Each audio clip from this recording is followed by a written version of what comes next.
As drogas psicodélicas estão presentes enfim, no ambiente onde as substâncias psicoativas são consumidas. De forma comum, a maioria das substâncias está presente a busca do prazer, de experiências agradáveis que podem proporcionar. Em relação às substâncias psicodélicas, elas têm a capacidade de modificar de forma transitória o conteúdo da consciência, e isso pode ser percebido como agradável e celular na maioria das situações, e tem também o potencial para ser explorado do ponto de vista terapêutico, uma vez que permite uma plasticidade, digamos assim, da mente, que pode ser utilizada para minorar alguns problemas percebidos pela pessoa, nomeadamente situações de depressão, de stress pós-traumático, enfim, uma série delas para cuja utilização tem sido cada vez mais explorada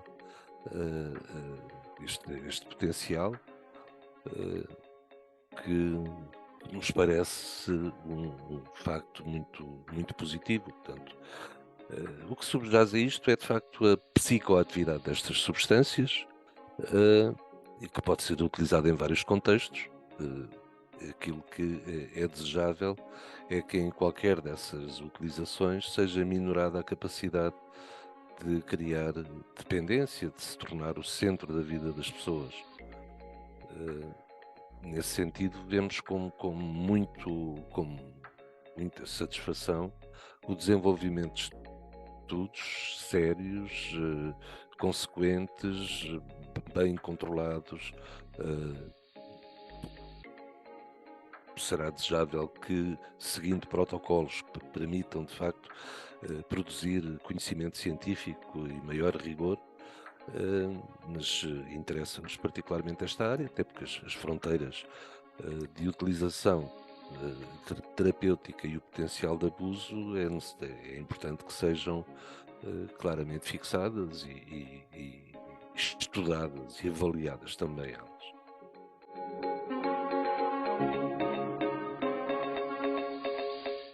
Bem, o CICAD não começou a olhar para estas questões apenas agora. Gostava de lembrar que, por exemplo, na última Lisbon Addictions tivemos uma sessão estruturada completamente dedicada a estas matérias. Isso tem a ver com o facto de ser um assunto do momento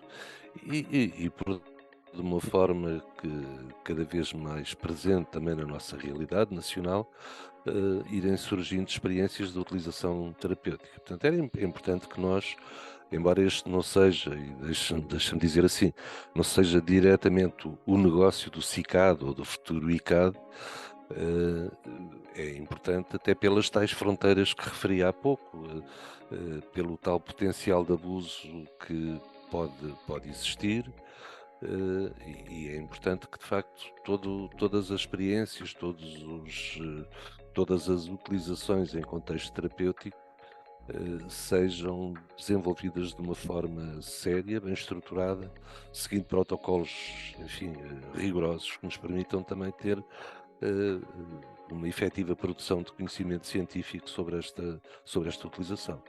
Agora, este dossiê temático que foi agora publicado indicia também o interesse que vamos dedicando. Portanto, foi um desafio lançado à comunidade científica pela divisão de estatística e investigação. Pretende ser um ponto de partida para reflexões mais aprofundadas. Nós estamos no advento da criação de um instituto dedicado aos comportamentos aditivos e dependências, o ICAD, que entrará em funcionamento muito em breve, e que vai permitir concitar uma muito maior massa crítica do que aquilo que temos tido até agora no âmbito do CICAD. Portanto, vamos ter um contacto mais estreito, mais direto com profissionais que atuam no terreno, na primeira linha da interface com utilizadores de substâncias psicoativas, e essa será uma fonte suplementar de informação e de conhecimento. Portanto, aquilo que pretendemos com este dossiê, de facto, ter o estado da arte, por um lado. Foi possível lançar o desafio a pessoas que se dedicam a estas matérias e que muito generosamente corresponderam ao nosso convite, mas este é, insisto, apenas o ponto de partida para reflexões futuras, para um acompanhamento tão em cima quanto possível de futuros desenvolvimentos nesta matéria. E, nomeadamente, a possibilidade de comunicarmos por esta via online, e temos organizado numerosas videoconferências, webinars, etc. E seguramente este será um dos temas a ser lançado também para irmos aprofundando e acompanhando. Aliás, nós participamos também em grupos de reflexão em torno destas matérias, fomos convidados a participar em discussões a propósito da utilização terapêutica de psicadélicos, nomeadamente pelo Infarmed. Tive a oportunidade também, tive o convite do Conselho de Ética para as Ciências da Vida para me pronunciar também a propósito destes temas. Portanto, nós estamos disponíveis e interessados em participar na construção de mais e mais rigoroso saber em torno destas matérias. Sendo certo que o nosso negócio, desculpa uma expressão, mais uma vez, tem muito a ver com o potencial de abuso que estas substâncias podem ter, e eventualmente essa parece ser uma área ainda não tão explorada como outras, o potencial terapêutico da utilização de psicadélicos no tratamento das adições. Portanto, penso que essa será também uma área que nos interessa particularmente e à qual estamos abertos, assim surge a tal evidência científica que se pretende produzir.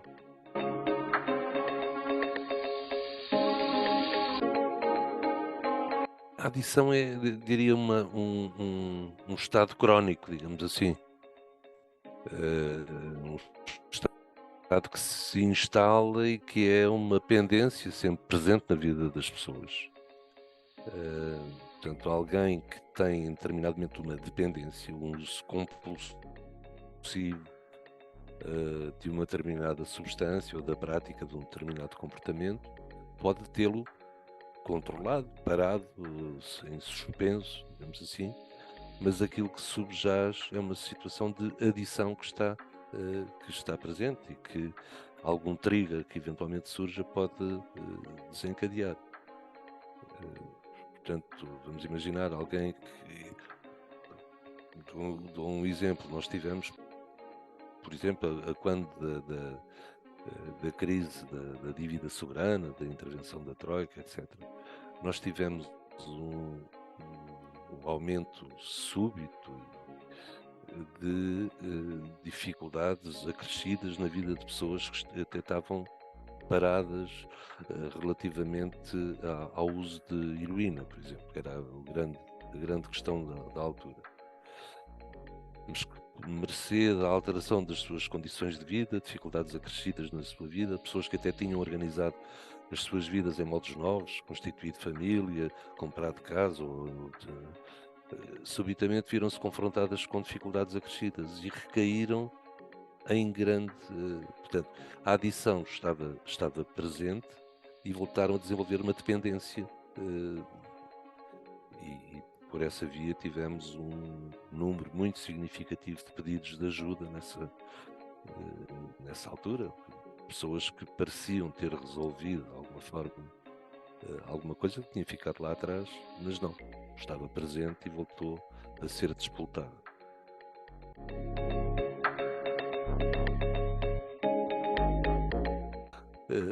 Uma das fontes principais de informação sobre o estado da arte em Portugal tem a ver com o inquérito aos consumos na população geral, e que nós vimos replicando com a mesma metodologia, com o mesmo tipo de perguntas, enfim, é um inquérito que vem já desde o início do século, com várias edições. Alterar de alguma forma a metodologia de colheita de dados compromete a sua comparabilidade. É evidente que podemos entrar em algum detalhe em algumas, mas é já um inquérito tão extenso e incluímos já questões também relacionadas com comportamentos aditivos sem substância, eh, que, enfim, torna-se um pouco complicado detalhar. Portanto, os grandes problemas ocasionados por drogas em Portugal continuam a ser ocasionados pelas substâncias ditas clássicas, pelas heroínas, cocaínas, crack, etc. Eh, Este grupo das substâncias, de outras substâncias, é um grande saco onde cabem muitas coisas, mas que continua a ter uma importância quase residual nos consumos, sobretudo aqui no continente. A situação nas regiões autónomas é, como sabes, bastante diferente. De qualquer forma, nós tentamos construir uma fotografia com tantos pixels quanto possível, oriundos de diversas origens, como seja o inquérito realizado no âmbito do Dia da Defesa Nacional, em que temos a possibilidade de chegar a uma amostra que é quase o universo das pessoas que num determinado ano completam 18 anos e que é uma fonte importante, mas também aí não podemos entrar em tanto detalhe quanto gostaríamos, porque tornaria o inquérito impraticável naquele contexto. Aos inquéritos em meio escolar, enfim, há várias, inquérito em meio prisional. Nós, com cada uma destas origens, tentamos completar um puzzle e torná-lo tão claro e tão inteligível quanto possível. Dedicar, digamos, um módulo específico ao grande conjunto das outras substâncias psicoativas, incluindo os psicatélicos, torna-se por vezes impraticável neste tipo de contexto.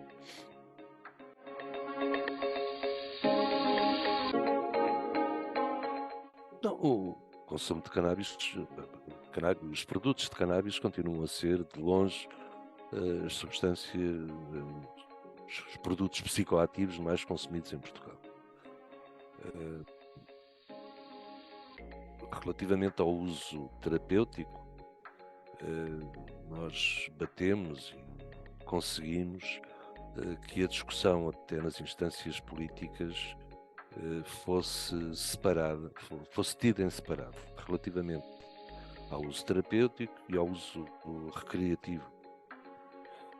As primeiras iniciativas legislativas misturavam tudo, como sabes, o que era gerador de uma enorme confusão e felizmente acabou por essa discussão ocorrer em momentos distintos. Foi aprovado o uso terapêutico de cannabis, como sabes também, e mais uma vez, este não é propriamente o nosso negócio, depende de outras instâncias. Penso que há um uso, apesar de tudo, bastante limitado e não muito fácil em contexto terapêutico, mas pronto, é alguma coisa que está a fazer o seu caminho. Por outro lado, há ou estavam presentes na Assembleia da República iniciativas legislativas tendentes à regulação do mercado de cannabis para fins não terapêuticos, ou seja, recreativos, enfim. Não sei em que ponto é que, dado o atual momento político, essas iniciativas ficarão, mas seguramente num futuro próximo voltarão a ser presentes. Esta é uma discussão que está presente em todo o mundo, ao fim e ao cabo, particularmente no espaço europeu, e que tem ainda algumas limitações que resultam da aplicação dos tratados internacionais a que estamos obrigados. Os países não têm, de facto, a prerrogativa de aprovar livremente aquilo que as suas sociedades vão exigindo. Mas é um caminho que se está a percorrer. E algumas soluções mais ou menos imaginativas têm sido encontradas. Alguns países com peso muito relevante na arena internacional estão a tomar opções no sentido da regulação, no caso da Alemanha, por exemplo, e outros países.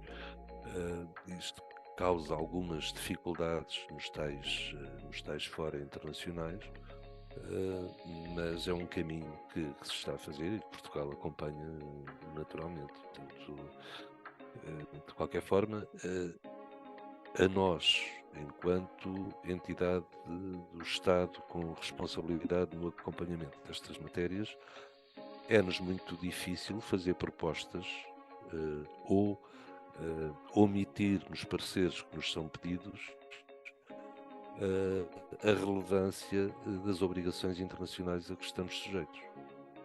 Portanto, é um fator que, obviamente, pode ser ultrapassado por opções políticas, por opções assumidas, nomeadamente no âmbito do Ministério dos Negócios Estrangeiros, nos fóruns internacionais.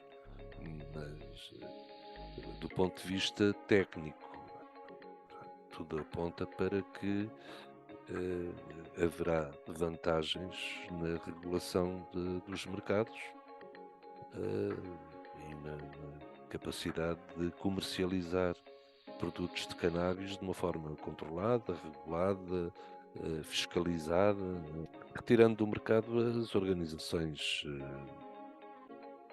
clandestinas, o potencial de negócio que neste momento está nas mãos dos traficantes, enfim, num mercado completamente clandestino e, em muitos casos, gerador de riscos acrescidos para os consumidores.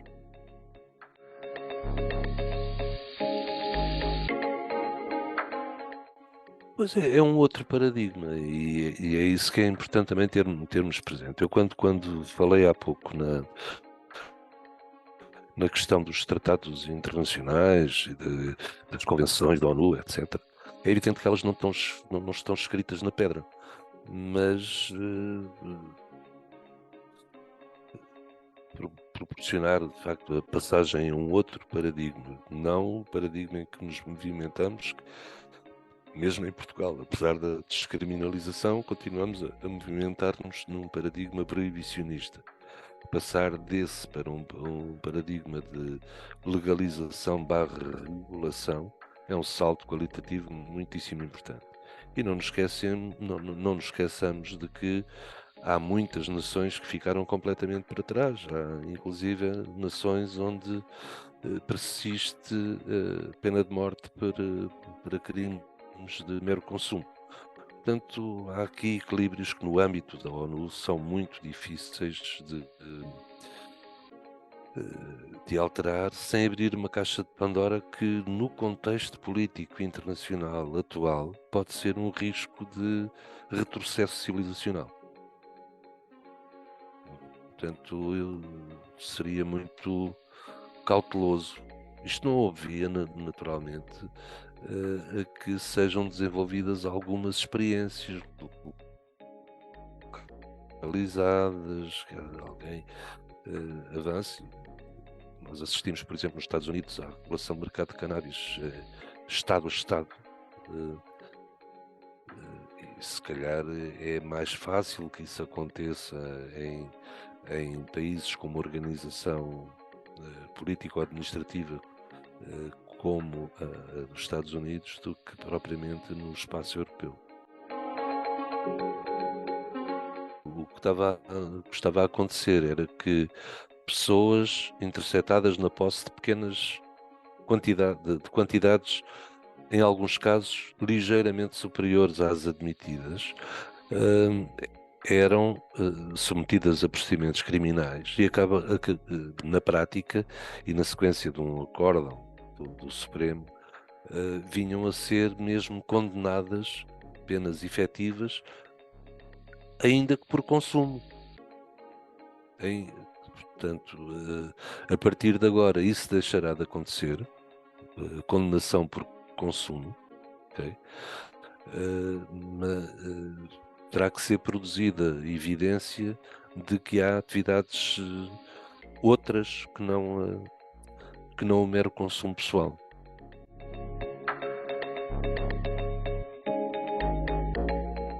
Penso que é uma evolução positiva. Aliás, desde que foi decidida a extinção do IDT, em 2012, que a esmagadora maioria dos profissionais dedicados a estas matérias vem pugnando pela reconstituição de um organismo completamente dedicado aos comportamentos aditivos e dependências. Isto porque em 2012 o que aconteceu foi um split com a criação do SICAD, com o Estatuto de Direção-Geral. Portanto, o IDT tinha,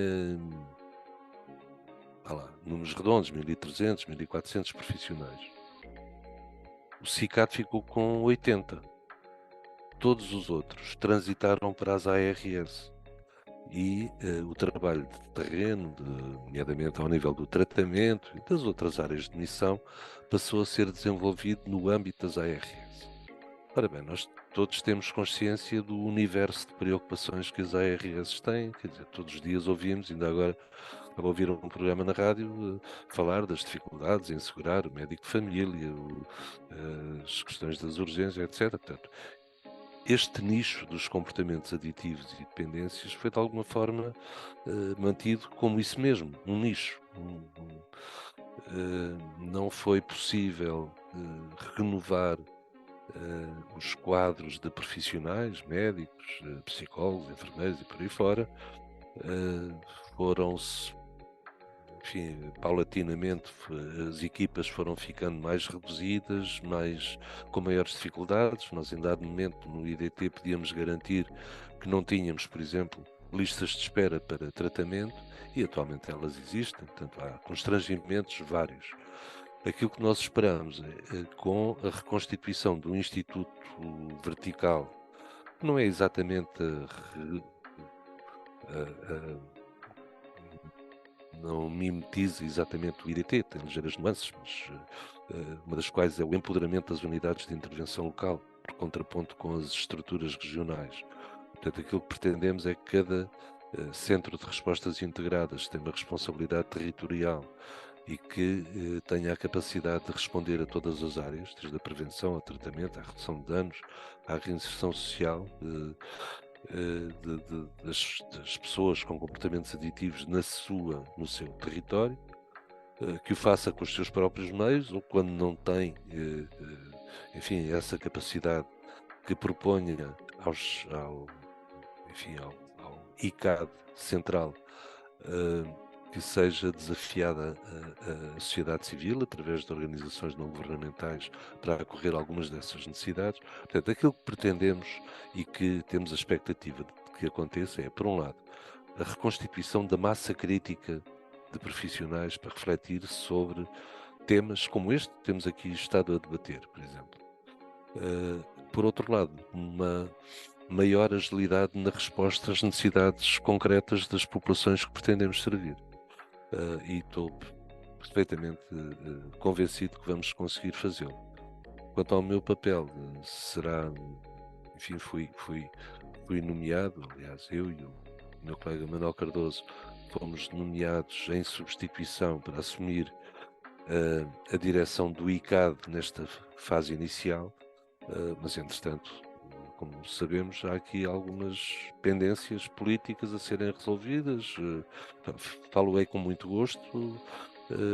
Este trabalho de criação, reconstituição do Instituto, mas depois será a altura de sair e de encontrarem alguém que possa assumir esta direção. Não será difícil, dada a qualidade dos profissionais que temos nos serviços.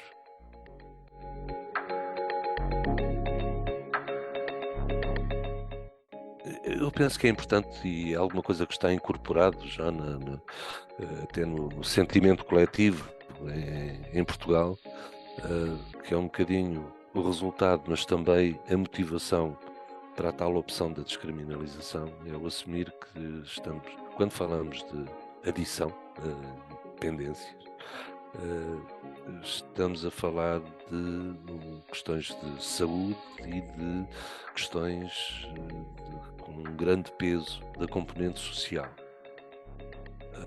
Eu acho que é fundamental que na abordagem destas questões do uso problemático de substâncias problemáticos, que a questão do problemático seja cada vez mais incorporado no discurso.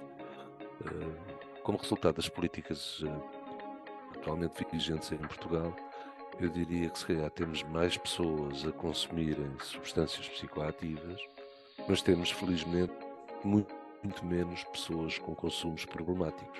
E é importante que esta distinção seja feita. Mas os que são problemáticos são realmente de uma forma muito transversal a várias áreas de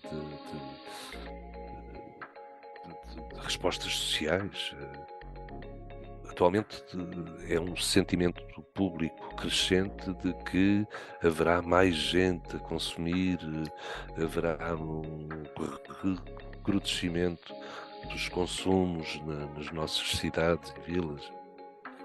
De facto, aquilo a que assistimos é uma visibilidade muito maior, porque as pessoas estão expostas no espaço público por questões de pobreza, por questões de dificuldade de habitação, dificuldade de emprego, uma crescente pressão migratória de pessoas muito fragilizadas, enfim, há uma série de fatores que eu penso que é fundamental.